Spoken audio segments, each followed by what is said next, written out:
ಮಾಜಿ ಸಿಎಂ ಬಸವರಾಜ ಬೊಮ್ಮಾಯಿ, ಮಾಜಿ ಸಿಎಂ ಹಾಗೆ ಆರ್ ಅಶೋಕ್ ವಿಪಕ್ಷ ನಾಯಕ, ಹಾಗೆ Vijayendra, CT Ravi MLC. So ಇವರೆಲ್ಲರೂ ಕೂಡ ಸರ್ವಪಕ್ಷ ಸಭೆಯಲ್ಲಿ ಭಾಗಿಯಾಗಿದ್ದಾರೆ. ನೀವು ಗಮನಿಸ್ತಾ ಇರಬಹುದು ವಿಜುವಲ್ಸ್ ಅಲ್ಲಿ, ಸರ್ವಪಕ್ಷ ಸಭೆ ನಮಗೆ ಸರ್ವ ಪಕ್ಷಗಳು ಕೂಡ ಕಣ್ಣಿಗೆ ಕಾಣಿಸ್ತಾ ಇದೆ. ಡಿ.ಕೆ. ಶಿವಕುಮಾರ್ ಅವರು ಬೊಮ್ಮಾಯಿ ಅವರನ್ನಾಗ್ಲಿ ಸದಾನಂದ ಗೌಡರನ್ನಾಗ್ಲಿ ಹೇಗೆ ಬರಮಾಡಿಕೊಳ್ತಾರೆ, ವೆಲ್ಕಮ್ ಮಾಡಿದ್ದಾರೆ, ಅವರ ಬೆನ್ ತಟ್ಟಿ ಮಾತನಾಡಿಸಿದ್ದಾರೆ. ಸೊ ಈ ಒಂದು ಸಭೆಗೆ ವಿಪಕ್ಷ ನಾಯಕ ಆರ್ ಅಶೋಕ್, ಬಿಜೆಪಿ ರಾಜ್ಯಾಧ್ಯಕ್ಷ ವಿಜೇಂದ್ರ, ಎಂಎಲ್ಸಿ ಸಿಟಿ ರವಿ ಸೇರಿದಂತೆ ಸಾಕಷ್ಟು ಮೂರೂ ಪಕ್ಷದ ನಾಯಕರುಗಳು ಸೇರಿದ್ರು. ಸೊ ಈ ಒಂದು ಸಭೆಯನ್ನ ನೋಡೋಕೆ ಒಂಥರ ಸಂತಸದ ಕ್ಷಣ ಅಂತ ಹೇಳ್ಬೋದು.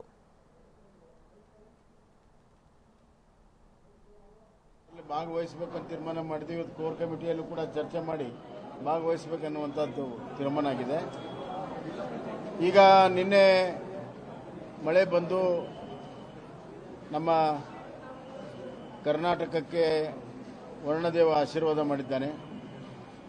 ವಯನಾಡಿನಲ್ಲೂ ಆಗಿದೆ, ಕೊಡಗಲ್ಲೂ ಆಗಿದೆ, ಈ ಕಡೆ ಸಕಲೇಶಪುರದಲ್ಲೂ ಆಗಿದೆ, ಕ್ಯಾಚ್ಮೆಂಟ್ ಏರಿಯಾದಲ್ಲಿ ಆಗಿದೆ. ಆ ಹಿನ್ನೆಲೆಯಲ್ಲಿ ಕಬಿನಿಯಲ್ಲಿ ನೀರು ಬಿಟ್ಟಿದ್ದಾರೆ. ಅದನ್ನು ಪೂರ್ತಿ ಆಗೋದಕ್ಕೆ ಕಾಯಕ್ಕಿಂತ ಮುಂಚೆನೇ ನಿನ್ನೆನೇ ಸೂಚನೆ ಕೊಟ್ಟು ಸ್ವಲ್ಪ ಮುಂಚಿತವಾಗೇ ನೀರು ಬಿಟ್ಟಿರುವಂಥದ್ದು ಗಮನದಲ್ಲಿದೆ.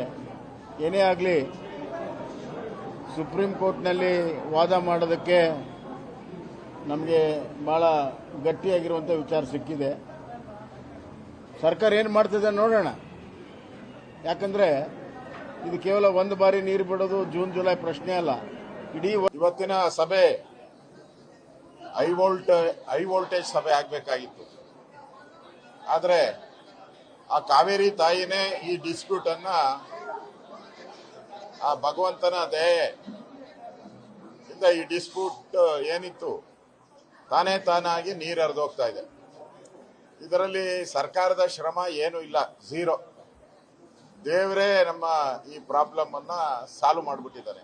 ಆ ದೇವರಿಗೆ ಕೋಟಿ ಕೋಟಿ ನಮಸ್ಕಾರ.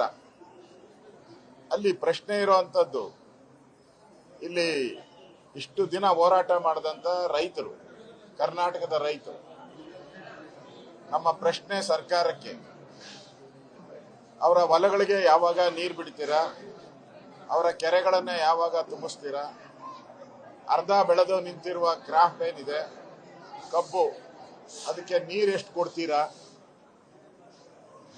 ಇದನ್ನ ನಮ್ಮ ರೈತರಿಗೆ, ಈಗೇನೋ ತಮಿಳುನಾಡಿಗೆ ಬಿಡ್ತಾ ಇದ್ದೀರಾ, ಆದರೆ ನಮ್ಮ ರೈತರಿಗೆ ಯಾಕೆ ಇನ್ನೂ ಬಿಟ್ಟಿಲ್ಲ? ನಾಲೆಗಳಿಗೆ ಯಾಕೆ?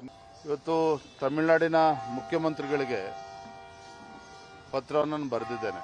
ಮೂಲ ಉದ್ದೇಶ ಏನಪ್ಪಾ ಅಂತ ಹೇಳಿದ್ರೆ, ಕನ್ನಡಿಗರಾಗಿರ್ಬೋದು, ತಮಿಳರಾಗಿರ್ಬೋದು, ಕರ್ನಾಟಕ ಮತ್ತು ತಮಿಳುನಾಡು ಒಟ್ಟಿಗೆ ನಾವು ಅನ್ಯೋನ್ಯವಾಗಿ ಹೋಗಬೇಕಾಗ್ತದೆ.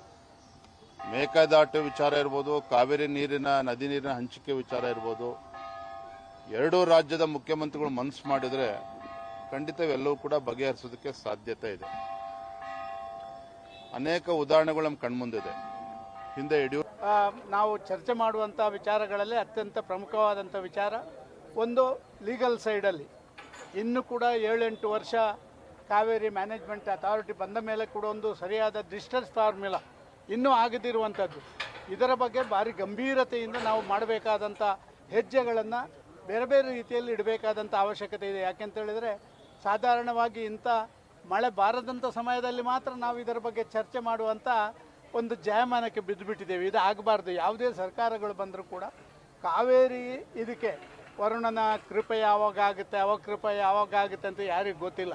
ಆದ ಕಾರಣ ಇದಕ್ಕೊಂದು ಶಾಶ್ವತವಾದಂಥ ಪರಿಹಾರವನ್ನು ಕಂಡುಹಿಡಿಕೋ. ಕೋರ್ ಕಮಿಟಿನಲ್ಲಿ ವಿಧಾನ ಪರಿಷತ್ತಿನ ಚುನಾವಣೆ ಸಂಬಂಧಿಸಿದಂತೆ ಚರ್ಚೆ ಆಯಿತು.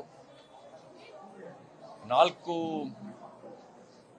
ವಿಧಾನ ಪರಿಷತ್ತಿನ ಚುನಾವಣೆ, ಶಿಕ್ಷಕರ ಮತ್ತು ಪದವೀಧರ ಕ್ಷೇತ್ರದ್ದು, ಅದರ ಕುರಿತಾಗಿ, ಅದರ ಗೆಲುವಿನ ಕುರಿತಾಗಿ ತಂತ್ರಗಾರಿಕೆ ರೂಪಿಸುವ ಕುರಿತಾಗಿ ಚರ್ಚೆ ಆಯಿತು. ಶಿರಾ ಉಪಚುನಾವಣೆ JDS ಜೊತೆಗೆ ಸಮನ್ವಯ ಸಾಧಿಸಿ NDA ಅಭ್ಯರ್ಥಿಯನ್ನ ಅಲ್ಲಿ ಸ್ಪರ್ಧೆ ಮಾಡಿಸಿ ಗೆಲ್ಲಿಸಬೇಕು ಅನ್ನೋದ್ರ ಬಗ್ಗೆ ಚರ್ಚೆ ಆಯಿತು. ಹಾಗೆಯೇ 20